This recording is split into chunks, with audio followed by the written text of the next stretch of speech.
اللهم صل على سيدنا محمد اللهم صل على سيدنا محمد۔ اسلام اعلیٰ اخلاقی قدروں کا حکم دیتا ہے۔ دنیا کے اندر جتنے بھی لوگ موجود ہیں کسی بھی مذہب سے تعلق رکھتے ہیں تو کچھ نہ کچھ اخلاق کی بات کرتے ہیں، کچھ نہ کچھ اخلاق کی، کچھ نہ کچھ کردار کی بات کرتے ہیں، لیکن اسلام اعلیٰ اخلاق کی بات کرتا ہے، یعنی ایسے چھوٹا موٹا نہیں۔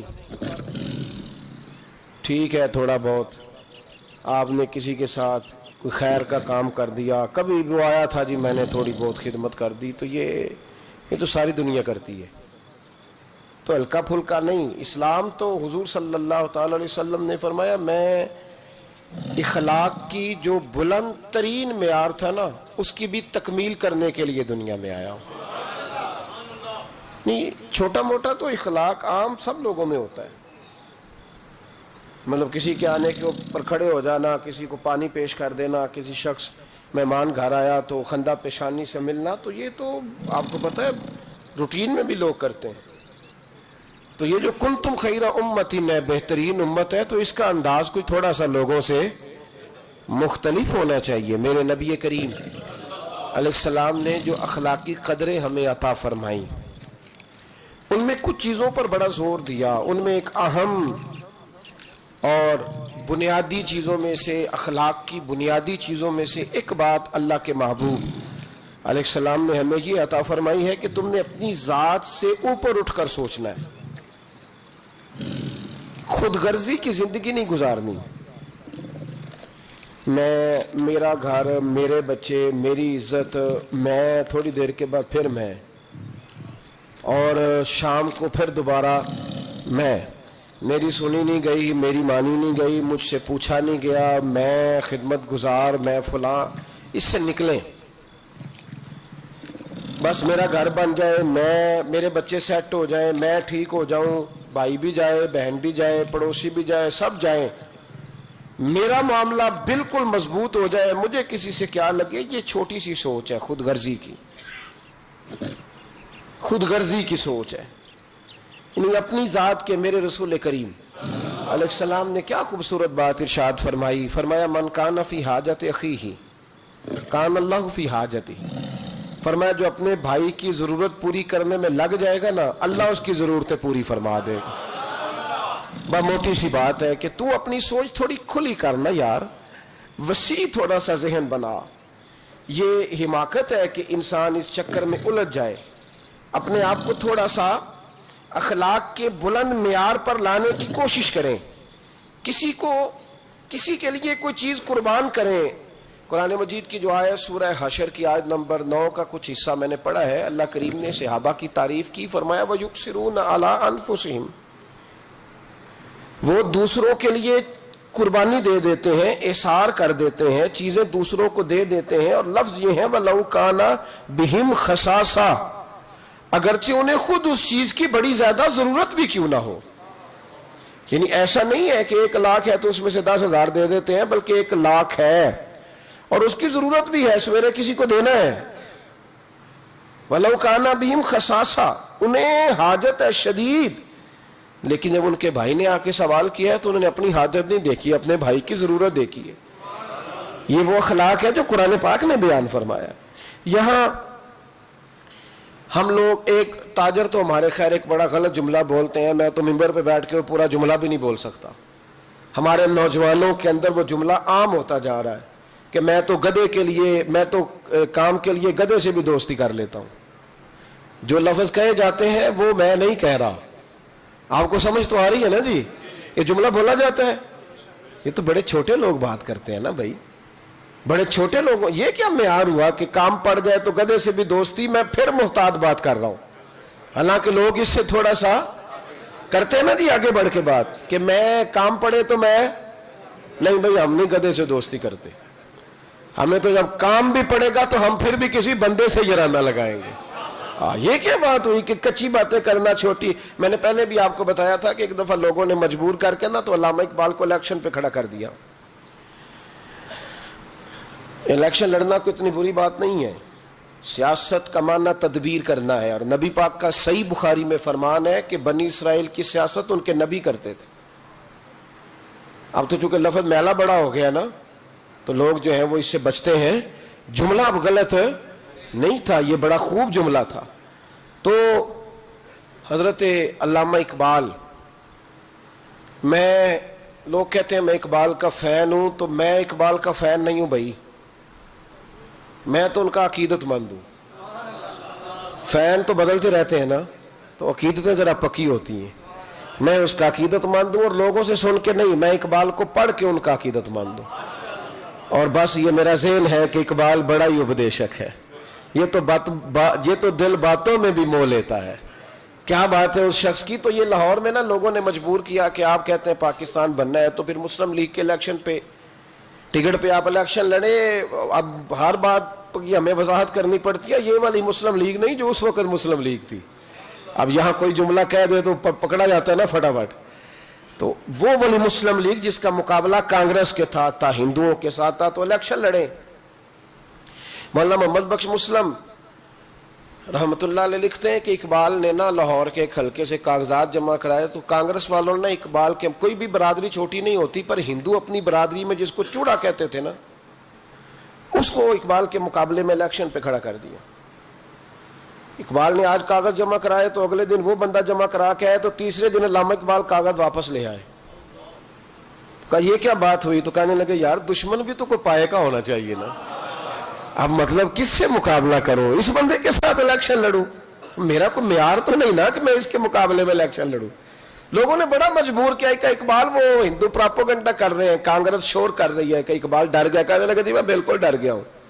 مطلب بندہ بھی تو کوئی کام کا ہونا چاہیے نا, دشمن بھی تو کوئی چج کا ہونا کہ بندہ اس کا مقابلہ کرے.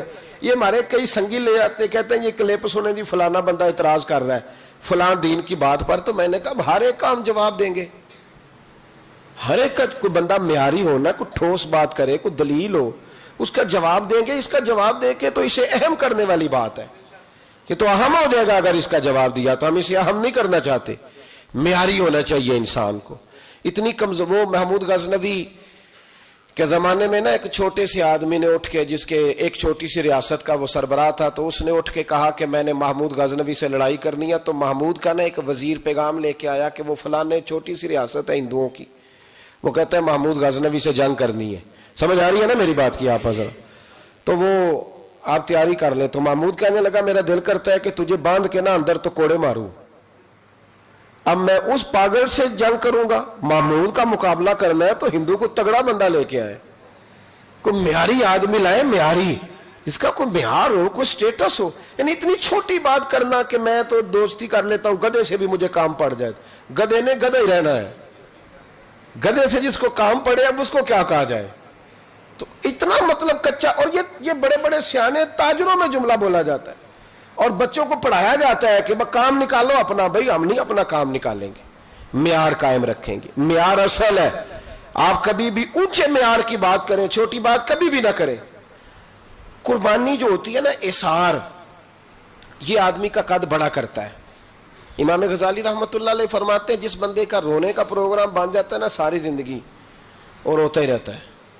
کیونکہ حضور علیہ السلام نے فرمایا کہ اللہ بندے کے گمان کے قریب ہوتا ہے. تو فرمایا جس کا ارادہ بن جائے نا, یا اللہ مجھے دے, میں تیری مخلوق میں بانٹوں گا, تو اللہ اسے اتنا دیتا ہے کہ اسے بانٹنے والا بنا دیتا ہے. تھوڑا معیار تو بلند کرے نا سوچ کا تھوڑا معیار. ایک بات آپ سے عرض کرنی ہے, تھوڑی بزرگ کچھ چیزیں سمجھاتے ہیں نا جی, تو کئی دفعہ وہ باتیں سمجھنی پڑتی ہیں. ایک درویش کے پاس کچھ دنیا دار آ گئے, دو بندے آ کے کہنے لگے بابا جی یہ جو آپ درویش لوگ علماء صوفیاء اعتراض کرتے ہیں کہ دنیا دار بڑے غلط ہیں, تو کیا ہمارے اندر کیا غلطی ہے, آپ ہمیں حکم کریں. ہم ایک دوسرے سے پیار کرتے ہیں تو آپ ہر وقت تنقید کرتے ہیں کہ دنیا دار ٹھیک نہیں ہوتا, مال کا حریص ٹھیک نہیں ہوتا, لالچی ٹھیک نہیں ہوتا. آپ بتائیں کیا مسئلہ ہے. درویش بھی تو دنیا داری کرتے ہیں نا, روٹی کھاتے ہیں, اچھے کپڑے پہنتے ہیں, تو ہم کرتے ہیں تو دنیا دار, اور تم کرو تو سمجھ آ رہی ہے کہ نہیں آپ حضرات کو؟ اللہ تعالیٰ آپ کو جزائے خیر عطا فرمائے. ادھر دیکھیں ذرا زیادہ غور کریں میری بات. تنقید کی, دو تاجر دنیا دار آئے, تنقید کری, کہا جناب یہ کیا بات ہوئی کہ آپ بھی روٹی کھاتے ہیں ہم بھی کھاتے ہیں, آپ بھی کپڑے پہنتے ہیں ہم بھی پہنتے ہیں, تو ہم کریں تو دنیا دار اور آپ کریں تو دیندار. تو حضرت صاحب فرمانے لگے چلو تجربہ نہ کرا دیں تھوڑا سا. نے کہا جناب کرا دو. یہ کچھ زیادہ سیانے بندوں کو جب تک تجربہ نہ ہو تو انہیں بات سمجھ میں بھی نہیں آتی, گفتگو سے نہیں سمجھتے, تجربات سے سمجھتے ہیں. تو میں تجربہ کرا دے کہ حضور کرا دے.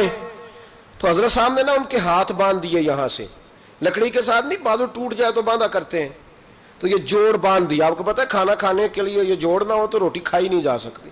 اللہ تبارک و تعالیٰ نے انسان کی سہولت کے لیے اسے بڑا ہی خوبصورت پیدا فرمایا ہے.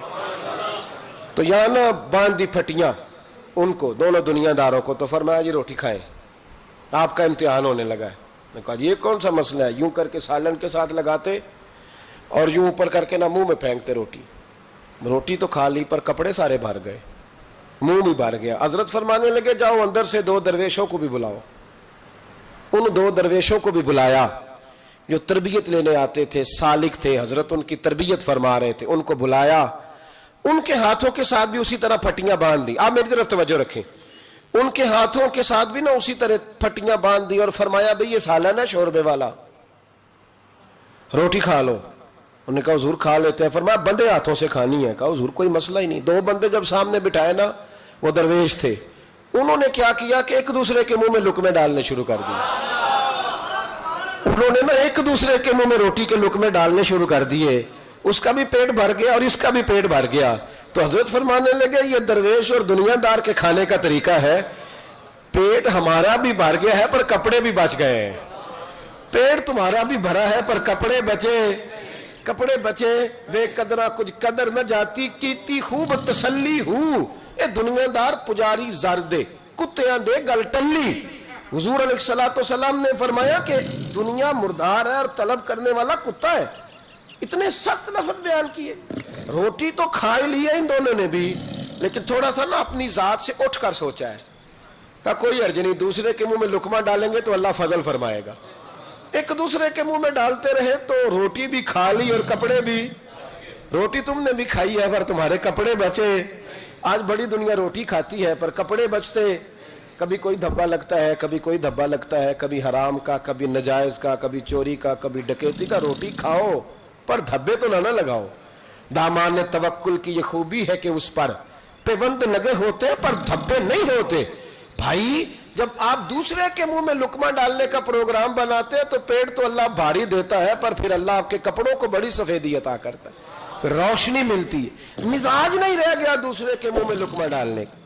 اب تو ایسی ہوا چلی ہے کہ ہر شخص سوچتا ہے تمام شہر جلے بس ایک میرا گھر نہ جلے. تمام شہر جلے, ادھر والے بھی مر جائیں ادھر والے بھی, اور سویرے سارے شہر پہ میرا ہی قبضہ ہو جائے. تو پھر تو کیا کرے گا؟ تو نے مرنا نہیں, تو نے بھی تو آخر مرنا ہے نا صاحب. یاد رکھیں تھوڑا احسار, تھوڑی قربانی. امام غزالی